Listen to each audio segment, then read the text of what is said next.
జ్యోతిర్లింగం అంటే ఏమిటి? ఒక నమ్మకం ప్రకారం పరమశివుడు ఉత్తర నక్షత్రాన ఒక రాత్రి ఈ భూమిపై అవతరించారని శివపురాణంలో చెప్పబడింది. జ్యోతిర్లింగం అంటే శివుని కొలువై ఉన్న దివ్యక్షేత్రం. జ్యోతిర్లింగాలు మొత్తం 64 ఉన్నప్పటికీ వాటిల్లో 12 మాత్రమే ప్రాముఖ్యతను సంతరించుకున్నాయి. జ్యోతిర్లింగాలు ఆకాశ వీధుల్లో నుంచి దర్శిస్తే అగ్ని స్తంభాలు వలె దర్శనమిస్తాయని హిందూ మత సంప్రదాయంలో ఒక నమ్మకం. లింగాకారం శివుని యొక్క పవిత్రమైన స్వభావాన్ని సూచిస్తుంది. జ్యోతిర్లింగం ఆవిర్భావం వెనక ఉన్న కథ. జ్యోతిర్లింగాలని నేడు పిలుస్తున్నారు. త్రిమూర్తులు అంటే ఎవరో మన అందరికీ తెలుసు. బ్రహ్మ, విష్ణువు, శివుడు ఈ ముగ్గురిని త్రిమూర్తులుగా కొలుస్తారు. ఒకసారి ఏమైందంటే ముగ్గురులో ఎవరు గొప్ప అనే వాదనకి బ్రహ్మ విష్ణువుతో దిగుతాడు. ఆ సమయంలో శివుడు అక్కడ లేడు. మీ ఇద్దరికంటే నేనే గొప్పవాడిని అని, అధికుడిని అని విష్ణువుతో అంటాడు. అలాగే నీ పుట్టుక నీకు తెలియని వాడివి. నా పుట్టుటకు నువ్వు కారకుడువా కానే కావు. నాకు నేను స్వయంగా అవతరించాను. నాపై నీ ఆధిపత్యం చెల్లదు. నేనే నీకన్నా అత్యధికుడిని అని బ్రహ్మ వాదనకు దిగుతాడు. అయితే విష్ణువు ఈ వాదన ఎలాగైనా చల్లబరచాలని రకరకాలుగా బ్రహ్మకి నచ్చ చెప్పడానికి చూడగా బ్రహ్మ ఈ లోకానికి నేనే అతినాథుడిని అని అలా వీళ్ళిద్దరూ వాదలాడు సమయంలో ఒక్కసారిగా విశ్వమంతా పిలపిలమని కంపించుకుపోయింది. వీరిద్దరి మధ్య ఓంకారనాద శబ్దంతో జ్యోతిర్లింగ రూపంలో ప్రత్యక్షమవుతాడు. బ్రహ్మ, విష్ణువు కూడా ఆ లింగం ఆచర్దన తెలుసుకోవాలని అనుకున్నారు. ఇక విష్ణువు వారహ రూపం ధరించి లింగం అడుగు భాగాన్ని వెతుకుతూ వెళ్తారు. మరోవైపు బ్రహ్మ హంసరూప ధరించి ఆకాశం అంతటా తిరుగుతూ ఉంటారు. వీరిద్దరూ ఎంత ప్రయత్నించినా సరే ఆ లింగం యొక్క ఆది తుది తెలియక చివరికి లాభం లేదని శివుడి వద్దకు వస్తారు. ఇక్కడ ఆది మరియు తుది అంటే ఆది అంటే లింగం యొక్క మొదలు అని అర్థం. తుది అంటే లింగం యొక్క అడుగు లేదా చివర అని అర్థం. ఇక దానిని కొలవలేక ఇద్దరూ కూడా శివుడి వద్దకు వచ్చారు. విష్ణువు దేవదేవ, ఆద్యాలు లేని ఈ జ్వాలలింగాన్ని అభిషేకించడం, అర్చించడం మాకు సాధ్యం కాదు. కావున నీవు ఈ జ్వాలా రూపాన్ని ఉపసంహరించుకుని మా పూజలు అందుకోవడానికి అసలైన రూపంలో అవతరించు అని ప్రార్థిస్తాడు. దాంతో విష్ణువు యొక్క ప్రార్థనలతో శాంతించిన శివుడు తన జ్వాలా స్వరూపాన్ని ఉపసంహరించుకున్నాడు. దాంతో మరుక్షణమే ఆ ప్రదేశంలో మొట్టమొదటి శివలింగం అవతరించింది. ఇది శివుని యొక్క శివలింగం ఏర్పడడం చరిత్ర. అలా లింగం ఆవిర్భవించిన సమయాన్ని మనం మహాశివరాత్రి పరమదినంగా జరుపుకుంటున్నాము. అయితే ఈ మొదటి శివలింగం యొక్క కాంతి కిరణాలు ఆ సమయంలో ఈ భూమి మీద 64 చోట్ల మీద పడ్డాయి. ఆ చోట్లలోనే నేడు శివలింగం ఏర్పడింది. శివుని ఆలయాలుగా కొనియాడబడుతున్నాయి. ఈ 64లో కూడా 12 ప్రదేశాలు మాత్రం అత్యంత శక్తివంతమైనవిగా పేరు పొందాయి. ఈ 12 ప్రదేశాలలో ఉన్న శివుని ఆలయాలలో అత్యంత శక్తివంతమైన 12 లింగాలు ఉన్నాయి. ఈ 12 లింగాలను హిందువుగా పుట్టిన ప్రతి ఒక్క మనిషి కోరిక ఏంటంటే తన జీవితంలో ఒకసారైనా సరే 12 జ్యోతిర్లింగాలను చూడాలని కోరుకుంటారు. కారణం ఈ 12 జ్యోతిర్లింగాలను చూస్తే శివుడి కృప కటాక్షం లభించి ఆ హిందువులకు మోక్షం లభిస్తుందని హిందూ ప్రజల ప్రగాఢ నమ్మకం. అలాగే మహాశివరాత్రి సమయంలోనే ఈ జ్యోతిర్లింగాన్ని దర్శనమిచ్చుకుంటే 7 జన్మలు చేసుకున్న పాపాలన్నీ హరించుకుపోతాయని, అందుకే కనీసం ఇందులో ఒకటైనా సరే ప్రజలు దర్శించుకోవాలని అనుకుంటారు. సో ఇదే జ్యోతిర్లింగాలు ఉద్భవించుట వెనుకున్న చరిత్ర. ఇక ఇప్పుడు ఈ 12 జ్యోతిర్లింగాలు మన దేశంలో ఎక్కడ ఉన్నాయి, ఏ లింగానికి ఎంత ప్రాముఖ్యత ఉంది, ఏ లింగం ఏ రూపంలో పూజించబడుతుంది, అలాగే వీటి వెనుకున్న చరిత్ర ఏమిటి అనేది విషయాలన్నీ ఈ వీడియోలో చెబుతాను. మొదటిది గుజరాత్లోని శ్రీ సోమనాథ్ జ్యోతిర్లింగ దివ్యక్షేత్రం. గుజరాత్ రాష్ట్రంలోని ప్రభాస్ పట్టణ్ గ్రామం వద్ద సోమనాథ్ క్షేత్రం ఉంది. శివభక్తులు విరివిగా దర్శించే ఈ సోమనాథ్ క్షేత్రం ఎంతో ప్రాముఖ్యతను సంతరించుకున్నది. ఈ సోమనాథ జ్యోతిర్లింగ క్షేత్రం తొలి తీర్థయాత్ర కేంద్రంగా ప్రసిద్ధి చెందింది. శివపురాణం కథనం ప్రకారం చంద్రుడు ప్రజాపతి యొక్క 27 కుమార్తెలను వివాహం చేసుకుంటాడు. కానీ వారిలో రోహిణి పట్ల మాత్రమే అచంచల ప్రేమను ప్రదర్శిస్తుంటాడు. మిగిలిన పుత్రికలను పట్టించుకోవడం లేదని కలత చెందిన దక్ష ప్రజాపతి చంద్రుని యొక్క ప్రభ అందం నశించగలదని శపిస్తాడు. కలత చెందిన చంద్రుడు రోహిణితో సహా సోమనాథ్ చేరుకుని అచట స్పర్శలింగాన్ని ఎంతో నిష్ఠతో పూజ చేస్తాడు. తద్వారా శివుని అనుగ్రహాన్ని పొందిన చంద్రుడు తిరిగి కోల్పోయిన ప్రభని పొందాడు. అంతటా శివుడు చంద్రుని కోరికతో సోమనాథుడిగా అచట నుండి భక్తులు కోరిన కోర్కెలను నెరవేరుస్తున్నారు. అయితే కాలక్రమంలో ఈ జ్యోతిర్లింగం 16 సార్లు ధ్వంసం కావించబడినప్పటికీ తిరిగి జీర్ణోద్ధరణ పొందింది. రెండవ జ్యోతిర్లింగం శ్రీ మల్లికార్జున జ్యోతిర్లింగ దివ్యక్షేత్రం, ఆంధ్రప్రదేశ్. కృష్ణానది ఒడ్డిన శ్రీ శైల పర్వతం మీద ఉంది. దీనిని దక్షిణ కైలాసం అని కూడా పిలుస్తారు. శ్రీ మల్లికార్జున జ్యోతిర్లింగ క్షేత్రంలో పరమశివుడు శ్రీ మల్లికార్జునుడిగా మరియు పార్వతి భ్రమరాంబికగా కొలువై ఉన్నారు. అంతేకాకుండా ఏ జ్యోతిర్లింగ దివ్యక్షేత్రం గొప్ప శైవ క్షేత్రాలలో ఒకటిగా పేరుగాంచింది. ఈ దేవాలయంలోని ప్రధాన దేవతలు మల్లికార్జున మరియు భ్రమరాంబిక. శివ పురాణం ప్రకారం గణేశుడు కార్తికేయుని కంటే ముందు పెళ్లి చేసుకున్నాడు. ఇది కార్తికేయుని ఆగ్రహాన్ని కలిగించింది. ఆగ్రహించిన కార్తికేయుడు క్రౌంచ పర్వతానికి వెళ్ళిపోతాడు. దేవాతి దేవతలు అందరూ తనని ఓదార్చడానికి ప్రయత్నించారు, కానీ ఫలితం లేదు. అంతిమంగా శివ పార్వతులు క్రౌంచ పర్వతములకు వెళ్ళినప్పటికీ కార్తికేయును తిరస్కరణకు గురవుతారు. అలాంటి పరిస్థితిలో తమ కొడుకు చూసిన వారు చాలా బాధపడిన శివుడు జ్యోతిర్లింగ రూపాన్ని స్వీకరించి మల్లికార్జున స్వామి పేరుతో శ్రీశైల పర్వతం మీద నివసించాడు. ఈ పర్వతం యొక్క కొనను దర్శించినంత మాత్రానే అన్ని పాపాల నుండి విముక్తి కలగడమే కాకుండా జనన మరణ బంధం నుండి విముక్తులవుతారని భక్తుల నమ్మిక. మూడవది శ్రీ మహాకాళేశ్వర జ్యోతిర్లింగ దివ్యక్షేత్రం, మధ్యప్రదేశ్. ఉజ్జయినిలోని దట్టమైన మహాకాల్ అడవిలో క్షిప్రా నది ఒడ్డున ఉంది. మధ్యప్రదేశ్లోని ఈ జ్యోతిర్లింగం మధ్య భారతదేశంలో ఒక ముఖ్యమైన పుణ్యక్షేత్రం. ఈ జ్యోతిర్లింగం ఎలా ఉనికిలోకి వచ్చింది అనేది సంబంధించిన అనేక కథలు పురాణముల్లో చెప్పబడి ఉన్నాయి. ఓ కథనం ప్రకారం ఉజ్జయిని రాజు చంద్రసేన శివుడి భక్తుడు. మరోవైపు 5 సంవత్సరాల బాలుడు శ్రీకర్ తన రాజైన చంద్రసేన శివభక్తి ప్రేరేపితుడయ్యి శ్రీకర్ ఒక రాయి తీసుకుని శివుడిగా పూజించడం మొదలుపెట్టాడు. అనేక మంది ప్రజలు ఆయనను విభిన్న మార్గాల్లో విరమించుకోవడానికై తగు రీతిలో భంగపరిచే విధంగా ప్రయత్నించారు. కానీ ఆ బాలుడి శక్తి పెరుగుతూ వచ్చింది. తన భక్తితో ప్రసన్నుడైన శివుడు జ్యోతిర్లింగం రూపాన్ని ధరించి మహాకాల్ అడవిలో నివసించాడు. మహాకాళేశ్వర దేవాలయం హిందువులకు అతి ముఖ్యమైన దివ్యక్షేత్రముగా పరిగణించడంలో మరో కారణం. ఇది 7 ముక్తిస్థాల్ దేవాలయాల్లో ఒకటి. ముక్తిస్థాల్ అంటే అర్థం మానవ జన్మ నుండి విముక్త చేసే ప్రదేశం. 4వది శ్రీ ఓంకారేశ్వర జ్యోతిర్లింగ దివ్యక్షేత్రం, అత్యంత ప్రముఖమైన జ్యోతిర్లింగాలలో ఒకటి. జ్యోతిర్లింగం మధ్యప్రదేశ్లోని నర్మదా నదిలో శివపురి అనే ద్వీపంలో ఉంది. ఓంకారేశ్వర్ అంటే ఓంకార శబ్దానికి ప్రభువు అని అర్థం. హిందూ గ్రంథాల ప్రకారం ఒకప్పుడు దేవతలకు మరియు దానవులకు మధ్య యుద్ధంలో దానవులు గెలిచారు. అయితే దేవతలు శివుడికి ప్రార్థన చెయ్యగా వారి ప్రార్థనలతో సంతోషించిన శివుడు ఓంకారేశ్వర జ్యోతిర్లింగ రూపంలో ఉద్భవించి దానవులను ఓడించాడు.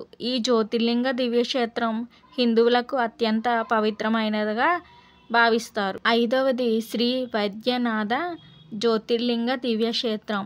ఈ వైద్యనాథ జ్యోతిర్లింగ దేవాలయం ఝార్ఖండ్లోని శాంటల్ పరగనాలలో దేగఢ్ ప్రాంతంలో వద్ద ఉంది. ఇది అత్యంత గౌరవించబడిన జ్యోతిర్లింగ పుణ్యక్షేత్రాలలో ఒకటి. భక్తులు వైద్యనాథ జ్యోతిర్లింగాన్ని నిష్కలమైన భక్తితో పూజిస్తే తమ యొక్క బాధల నుండి ఉపశమనం చేకూరుస్తుందని విశ్వసిస్తారు. ప్రజలు ఈ జ్యోతిర్లింగాన్ని ఆరాధించడం ద్వారా మోక్షాన్ని పొందుతారని ప్రజలు నమ్ముతారు. ప్రముఖ పురాణ గాథల ప్రకారం రాక్షసుడు రావణుడు శివధ్యానం చేసి శివకృపను పొంది శివ భగవానుని శ్రీలంకను అజేయ రాజ్యం చేయాలని కోరాడు. రావణుడు తనతో మౌంట్ కైలాస్కు తీసుకెళ్లాలని ప్రయత్నించాడు, కానీ శివుడు దానిని చూర్ణం చేశాడు. రావణాన్ని తపస్సు కోసం అడిగారు మరియు దానిపై 12 జ్యోతిర్లింగాలకి ఇవ్వబడింది. అది భూమిపై ఉన్నట్లయితే అది శాశ్వతం వరకు ఆ స్థానానికి పాతుకుపోతుంది. శ్రీలంకను రావణ చేస్తున్నప్పుడు లార్డ్ వరుణ రావణుడికి శరీరంలోని ప్రవేశించాడు మరియు తనను ఉపశమనం కలిగించాల్సిన అవసరం ఉంది. లార్డ్ విష్ణువు ఒక కుర్రాడు రూపంలో వచ్చాడు మరియు ఈ సమయంలో లింగం పట్టుకోవాలని ఇచ్చాడు. ఏదేమైనా విష్ణువు నేల మీద లింగాన్ని ఉంచాడు మరియు అది అక్కడికక్కడికే పాతుకుపోయినది. తపస్సు యొక్క రూపంగా రావణ తన 9 తలను కత్తిరించాడు. శివుడు అతన్ని పునర్జీవించి శరీరానికి నాయకత్వం వహించాడు. వైద్య వంటిది అయితే ఈ జ్యోతిర్లింగ వైద్యనాథ్ అని పిలువబడింది. అంతిమంగా శివ సంతోషుడై తన లింగమును తీసుకెళ్లడానికి అనుమతి ఇచ్చాడు. ఈ లింగమును ఎవరికైనా బదిలీ చేయవద్దని మహాదేవుడు సలహా ఇచ్చారు. తన లంక ప్రయాణంలో విరామం ఉండకూడదు. తన ప్రయాణ సమయంలో అతను లింగమును భూమి మీద ఎక్కడైనా నిక్షిప్తం చేసినట్లయితే అది ఎప్పటికీ ఆ స్థలంలో స్థిరంగా స్థాపించబడుతుంది అని హెచ్చరించాడు. లంకకు శివలింగంతో తిరిగి ప్రయాణమవుతున్నందుకు సంతోషంలో ఉన్నాడు రావణుడు. రావణుని అదృష్టం వేరే తలిచింది. దేవతలకు రావణుడు శివలింగాన్ని లంకకు తీసుకెళ్లడం ఎంతమాత్రం నచ్చలేదు. మహాదేవుడు శివుడు రావణుని రాక్షసునిగా నిలవడం దేవతలకు ఏమాత్రం నచ్చలేదు. వారు రావణాన్ని ఎదుర్కొనేందుకు ఒక ప్రణాళికను రూపొందించారు. వారు రావణునికి ఒడ్డులోకి వరుణ్ణి కోరారు. అందువల్ల రావణుడు నీటిని విడుదల చేయడానికి ఆవశ్యకతను తెప్పించింది. అతను తాత్కాలికంగా లింగంను ఎవరికి అప్పగించాలో వెతకడం మొదలుపెట్టాడు. బ్రహ్మణుని ముసుగులో విష్ణువు రావణునికి ముందు కనిపించాడు. రావణుడు లింగం బ్రహ్మణునికి అప్పగించారు. దురదృష్టవశాత్తు రావణుడు తనను వేధిస్తున్న కార్యక్రమాన్ని ముగించే సమయంలోపే బ్రాహ్మణుడి ఈ భూమిపై నిలుపుగా శివలింగం ఆ ప్రదేశంలోనే శాశ్వతంగా స్థాపించబడుతుంది. ఈ ప్రాంతమే ప్రస్తుతం ఈ బద్రీనాథ్ జ్యోతిర్లింగ క్షేత్రం. రావణుడు అచ్చట స్థాపించిన లింగాన్ని అంగుళం కూడా కదపలేకపోయాడు. ఇది అతన్ని నిరాశపరిచింది. అతను హింసను ఉపయోగించుకున్నాడు, కానీ లింగాను బొటనవేలుతో నడిపించడంలో ఆయన విజయం సాధించారు. తర్వాత అతను తన పనులకు పశ్చాత్తపడి శివదేవుడిని క్షమాపణ కోరాడు. అతను లంకకి తిరిగి వచ్చినప్పటికీ లింగమును ఆరాధించడానికి ప్రతిరోజు వస్తుండేవాడు. ఇది ఇప్పటికీ కొనసాగుతుంది. ఈ ప్రదేశంలో రావణుడు భూమిపైకి వస్తున్న ప్రదేశాన్ని మరియు లింగం ఉంచిన ప్రదేశం బద్రీనాథ్కు ఉత్తరంగా 4 మైళ్ళ దూరంలో ఉన్నది. ప్రస్తుతం దేయోఘర్ మరియు లింగం కూడా బద్రీనాథ్ జ్యోతిర్లింగం అని పిలువబడుతుంది. శివపురాణంలో చెప్పినట్లుగా బద్రీనాథ్ పేరును రావణ చరిత్రను కలిగి ఉంది. 6వది శ్రీ భీమశంకర జ్యోతిర్లింగ దివ్యక్షేత్రం, మహారాష్ట్ర, పుణే. మహారాష్ట్ర పుణేలోని సహ్రద్ది ప్రాంతంలో ఉంది. ఇది భీమా నది ఒడ్డున కలదు. ఇది ఈ నదికి మూలం. ఈ జ్యోతిర్లింగం ఉనికి గురించి పురాణం కుంభకర్ణ కుమారుడు భీమ కాలం నాటిది. భీముడు తాను కుంభకర్ణుని కుమారుడని తెలుసుకున్నంతనే తన తండ్రిని రామావతారంలో విష్ణువే వధించేనని తెలుసుకుని విష్ణువుపై ప్రతీకారంతో రగిలిపోయాడు. బ్రహ్మ తృప్తి కొరకై కఠోర తపస్సు చేశాడు. బ్రహ్మదేవుడిని తృప్తిపరిచి అపార శక్తిని సాధించడంతో భీమ ప్రపంచ నాశనాన్ని ప్రారంభించాడు. అతను శివుడు కమృతేశ్వర్ యొక్క భక్తుడికి ఓడించి అతనిని నేలమాలిగలో ఉంచాడు. ఈ దౌర్జన్యానికి ముగింపు పలకడానికి శివ భగవంతుడిని కోరుతూ దేవతలందరూ ప్రార్థించారు. అనంతరం జరిగిన యుద్ధంలో చివరకు రాక్షసుడైన భీమని శివుని ఆగ్రహజ్వాల బూడిదగా చేసింది. ఈ ప్రదేశాన్ని శివుని క్షేత్రంగా చేసుకోమని దేవతల ప్రార్థనపై శివుడు భీమశంకర్ జ్యోతిర్లింగగా తనను ప్రత్యక్షంగా ప్రదర్శించాడు. యుద్ధం తర్వాత శివుని శరీరం నుండి పోసిన చెమట భీమా నదిగా ఏర్పడిందని నమ్ముతారు. 7వది శ్రీ రామేశ్వర జ్యోతిర్లింగ దివ్యక్షేత్రం, తమిళనాడులోని సేతు తీరంలో రామేశ్వరం ద్వీపంలో ఉన్న ఈ జ్యోతిర్లింగ దివ్యక్షేత్రం 12 జ్యోతిర్లింగాలను దక్షిణ భాగం. ఈ ఆలయం దాని వాస్తుకలకు ప్రసిద్ధి చెందింది. ఇది చాలా ప్రాముఖ్యమైనది. పొడవైన అలంకరించబడిన కారిడార్లు, టవర్లు మరియు 36 తీర్థాలు ఈ దివ్యధామం యాత్ర కేంద్రముగా బనారస్తో సమానంగా ఖ్యాతి గడిచింది. ఈ జ్యోతిర్లింగ దివ్యక్షేత్రం రామాయణ గాథలో రావణుడి విజయానికి సంబంధించినదై ఉన్నది. శ్రీలంకకు వెళ్తున్న శ్రీరాముడు రామేశ్వరం వద్ద ఆగిపోయి సముద్రం మీద నీరు త్రాగుతుండగా ఆకాశవాణి, నన్ను నీవు పూజించకుండా నీళ్లు తాగుతున్నావు అని వినిపించింది. ఈ మాటలు విన్న శ్రీరాముడు ఇసుకతో లింగాన్ని చేసి పూజించాడని నమ్ముతారు. రావణుని ఓడించడానికి ఆశీర్వాదం కోసం కోరగా శివుడు జ్యోతిర్లింగగా మారి శాశ్వతంగా చేసుకుని శ్రీరాముడిపై దీవెనలు కురిపించాడు. 8వది శ్రీ నాగేశ్వర జ్యోతిర్లింగ దివ్యక్షేత్రం. నాగనాథ ఆలయంగా కూడా పిలుచుకునే ఈ నాగేశ్వర జ్యోతిర్లింగ దివ్యక్షేత్రం గోమతి ద్వారకా మరియు గుజరాత్లోని సౌరాష్ట్ర తీరంలోని బైట్ ద్వారకా ద్వీపం మధ్య మార్గంలో ఉంది. ఈ జ్యోతిర్లింగం ప్రాముఖ్యత ఏమిటంటే అన్ని రకాల కాలకోట విషాల నుండి రక్షణ సూచిస్తుంది. ఈ దేవాలయంలో పూజించేవారు అన్ని విష ప్రమాదాల నుండి తప్పించుకున్నారని నమ్ముతారు. శివ పురాణాల ప్రకారం సుప్రియ భక్తుడిని దారుక అనే దానవుడు వశపరుచుకుని అందరు బందీలతో రాజధానమైన దారుకానంలో బంధించాడు. అయితే సుప్రియ మిగిలిన బందీలను ఓం నమ శివాయ అని ధ్యానం చేయమని సలహా ఇవ్వగా బందీలందరూ ధ్యానించడం మొదలుపెట్టారు.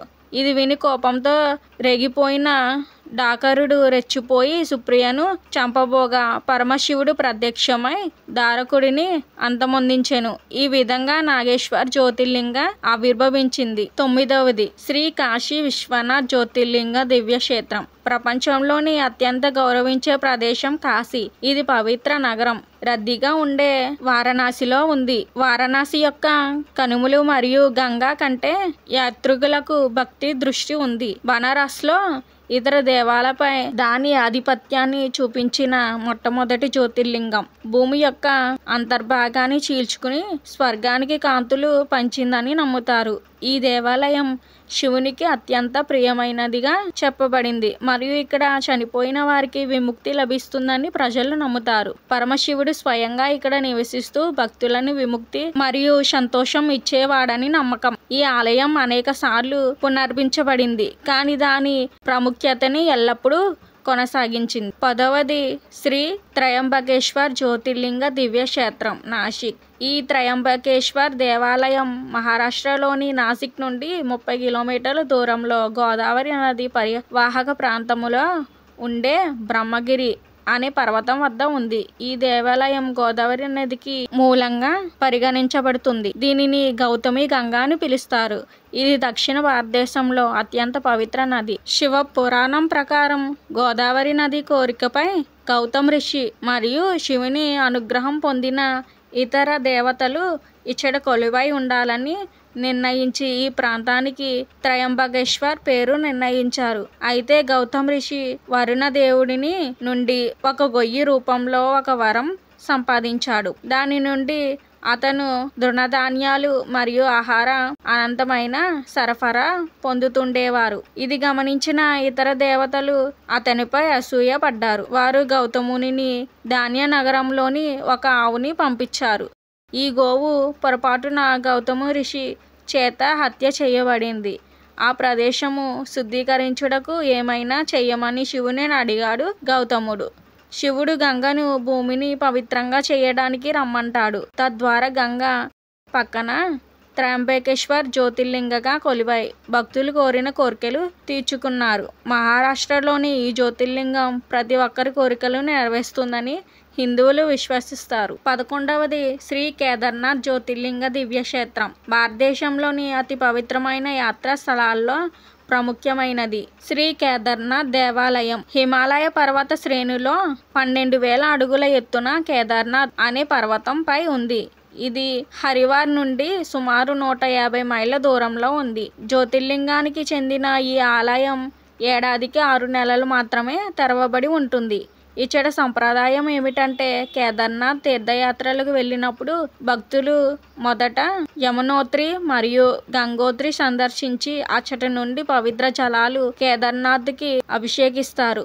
పురాణాల ప్రకారం విష్ణు భగవానుడిని అవతారంలోన నర నారాయణుల యొక్క తీవ్ర తపస్సుకు మెచ్చి శివుడు జ్యోతిర్లింగ రూపంలో కేదార్నాథ్లో శాశ్వత నివాసం తీసుకున్నాడు. ఈ ప్రదేశంలో ప్రార్థిస్తూ తన కోరికలు నెరవేరుతాయని ప్రజలు నమ్ముతారు. 12వది శ్రీ గుష్వేశ్వర్ జ్యోతిర్లింగ దివ్య క్షేత్రం. మహారాష్ట్రంలోని ఔరంగాబాద్ సమీపంలోని దౌలతాబాద్ నుండి 20 కిలోమీటర్ల దూరంలో ఉన్న వేరుల్ అనే గ్రామంలో శ్రీ గురునేశ్వర జ్యోతిర్లింగగా ఉంది.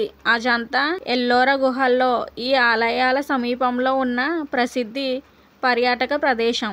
వారణాసిలోని కాశీ విశ్వనాథ్ ఆలయాన్ని పునర్నిర్మించిన అహల్యాబాయ్ గోల్కర్ ఈ ఆలయాన్ని నిర్మించాడు. గుష్ణేశ్వర్ ఆలయం కుసుమేశ్వర్, గశేశ్వర, గృహేశ్వర మరియు కృష్ణేశ్వర వంటి ఇతర పేర్లతో కూడా పిలుస్తారు. శివ పురాణాల ప్రకారం సుధర్మ మరియు సుదేహ అనే జంట దేవగిరి పర్వతం మీద నివసించేవారు. వారు సంతానహీనులయ్యారు.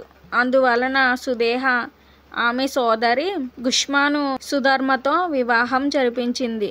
సుధర్మ మరియు గష్మ జంటకు ఇది సుదేహాలలో అసూయ రగిలించింది. ఈర్ష్యతో సుదేహ కుమారుడిని నదిలో పారవేస్తుంది. ఈ ప్రాంతంలోనే గుష్మ 101 లింగాలను నిమజ్జనం చేసింది. గుష్మ అందుకున్న శివుడు తిరిగి ఆమె కుమారుడిని ఆమె వద్దకు చేర్చగా సుధర్మ కోరికపై ఇక్కడే జ్యోతిర్లింగగా ఆవిర్భవించి శ్రీ గుష్వేశ్వర్ జ్యోతిర్లింగగా అవతరించాడు.